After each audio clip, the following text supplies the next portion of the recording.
Hello guys, welcome to my channel. तो आज की इस वीडियो में हम एक्सप्लेन करने जा रहे हैं सुपर गॉड जीनी के चैप्टर 143 को। तो स्टार्टिंग में हम देखते हैं कि रचित झा वीर को एक गुफा के सामने लेके आ जाता है और कहता है, वीर भाई यही है वो गुफा जिसके बारे में मैंने कह रहा था, यही है वो एलियन की गुफा। और ये इस गुफा का क्रिस्टल वॉल अभी तक टूटा नहीं है, मतलब कोई भी आदमी अभी तक इसके अंदर गया नहीं है। फिर हम देखते हैं वीर अपने हाथ में एक खंजर पकड़ के उस क्रिस्टल वॉल को तोड़ देता है और कहता है, रचित तुम इधर ही रुको, मैं अंदर जाता हूँ। फिर वीर उस गुफा के अंदर फिर वीर देखता है वो एक्स एक दूसरे के ऊपर ऐसे ही टूसे हुए थे। फिर वीर सोचता है मुझे अगर आगे जाना है तो मुझे इन एक्स सेल्स के ऊपर से चढ़ के जाना होगा।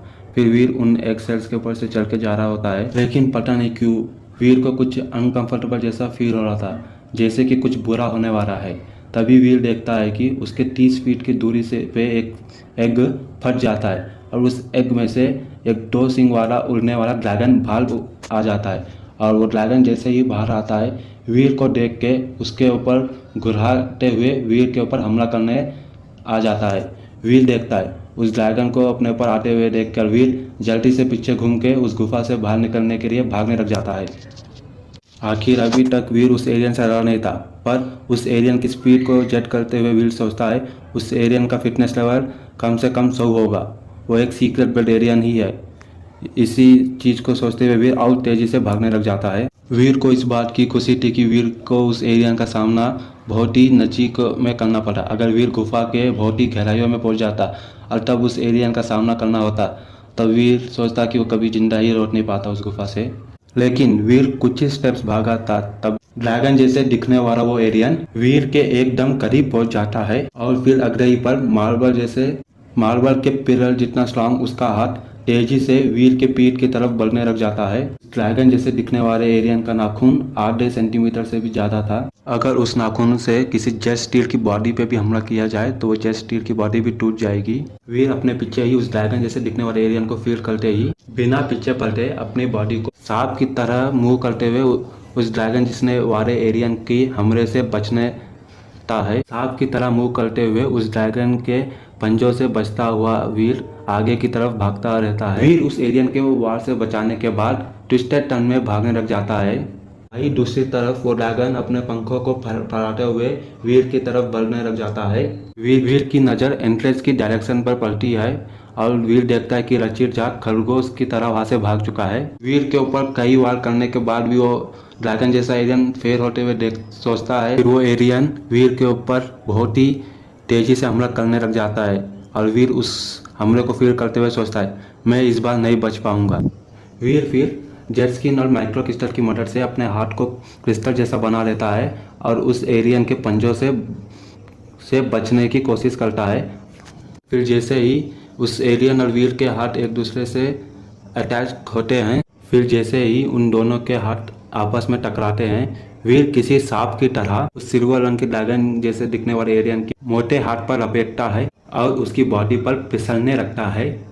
गोस्ट हंट और डाइवर्जन को परफेक्टली कंबाइन करके वीर जेट सीन की प्रैक्टिस से उसकी फ्लेक्सिबिलिटी का इस्तेमाल करता है ताकि इस इफेक्ट तक पहुंच सके। फिर वो ड्रैगन वीर को पकड़ने की कोशिश करता है जो उसकी पीठ पर लटका हुआ था, जबकि वीर उस ड्रैगन की बॉडी से नीचे सरकते हुए उस ड्रैगन के पैरों के बीच में बहुत जोर से मारता है। फिर बूम! वीर के पंच मारते ही वो ड्रैगन जैसे दिखने वाला एरिया डर के मारे जोर से चिल्लाने लग जाता है और फिर अग्रही पर वो ड्रैगन जैसे दिखने वाला एलियन अपने दोनों पंजों को वीर की तरफ घुमाते हुए वीर पर अटैक करने लगता है। वीर उस सिल्वर जैसे ड्रैगन के एलियन के ऊपर अपने वीर उस एलियन के थाई के अराउंड अपनी बॉडी को घुमाकर और घूमता हुआ उसके पीठ पर आ जाता है। फिर वीर उस ड्रैगन के दोनों पंखों को अपने हाथ से पकड़ लेता है। वीर अपने दोनों हाथों को उस एलियन के गर्दन पर लपेट देता है। फिर वीर उस एलियन की गर्दन को पकड़ता है और फिर अपने हाथ में फिर से जेट स्किन का यूज़ करते हुए उस एलियन के नेक पर हमला कर देता है। फिर वीर को अपने ऊपर हमला करते हुए वो ड्रैगन वीर को पकड़ने की कोशिश करने लग जाता है। तुम इतनी आसानी से अपने दादाजी यानी मुझे कभी नहीं पकड़ सकते, वीर उस ड्रैगन को कहता है। फिर वीर अपने हाथों को क्रॉस जैसे शेप में लाकर फिर से जेट स्किन का यूज़ करते हुए अपने हाथों को डायरेक्ट उस एलियन की आंखों में घुसा देता है।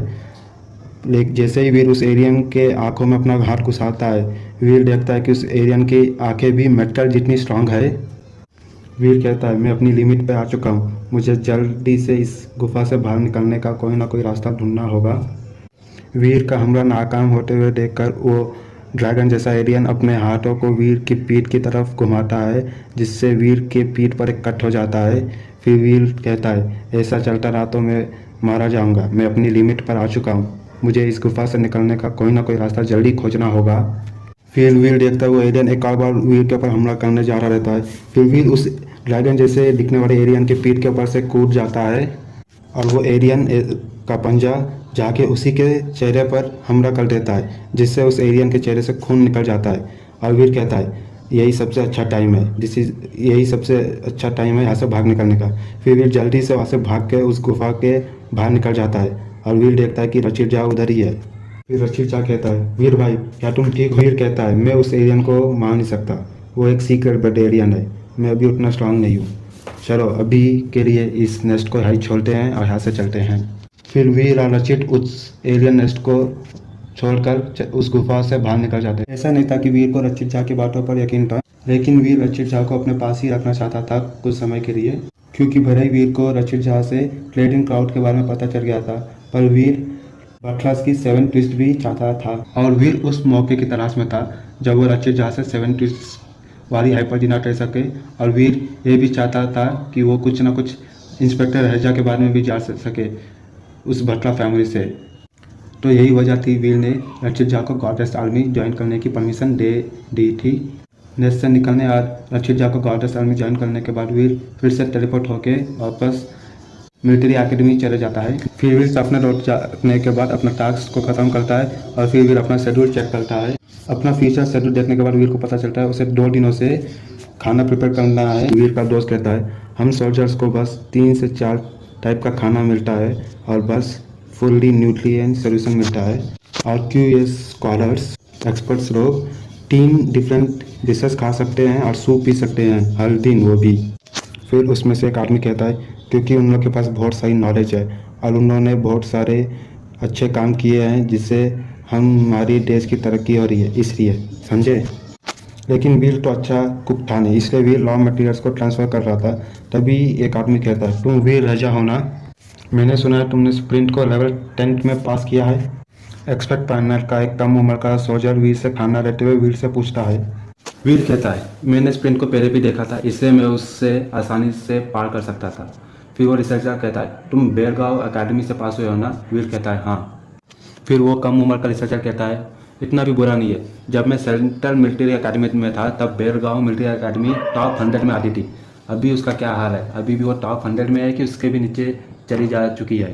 लेकिन वीर को उस रिसर्चर की टोन पसंद नहीं आई थी। मुझे सेंट्रल मिलिट्री एकेडमी के ज़्यादा लोगों से मिलने के मौके तो नहीं मिले, पर मैंने उन्हें आर्चरी टूर्नामेंट में हराया था और मैंने वो पूरी लीग जीत ली थी आर्चरी की टीम में। फिर वो रिसर्चर जैसे ही सुनता है कि वीर ने सेंट्रल मिलिट्री को हराया है, फिर वो रिसर्चर गुस्से में कहता है अच्छा तो तुमने सेंट्रल मिलिट्री एकेडमी को बल बोलेपन में हराया है? हैं? आखिर तुमने सेंट्रल मिलिट्री एकेडमी को कौन से लीग में हराया था? वो रिसर्चर बहुत ही गुस्से में आते हुए वीर से पूछता है। फिर वीर कहता है मेरे को याद नहीं है मैंने उस मिलिट्री एकेडमी को कौन से लीग में हराया था। तुम चाहे तो मेरा नाम सर्च करके देख सकते हो कि मैंने उस सेंट्रल मिलिट्री एकेडमी को कैसे हराया था। फिर वहाँ से कोई दूसरा रिसर्चर कहता है जब तुम बेरगांव एकेडमी में थे तब तुमने बस झूठी बात करना और यहाँ की बात करना ही सीखा होगा लगता है।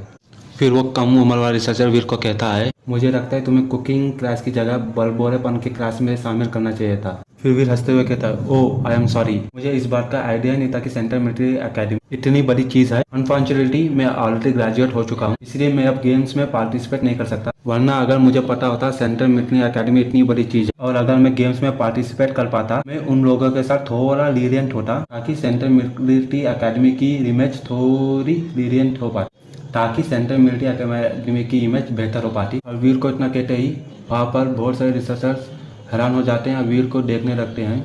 फिर वीर कहता है चलो दूर हटो, अगर तुम्हारे पास वक्त नहीं है तो क्या हुआ, मुझे जाकर और भी आदमियों को खाना बांटना है।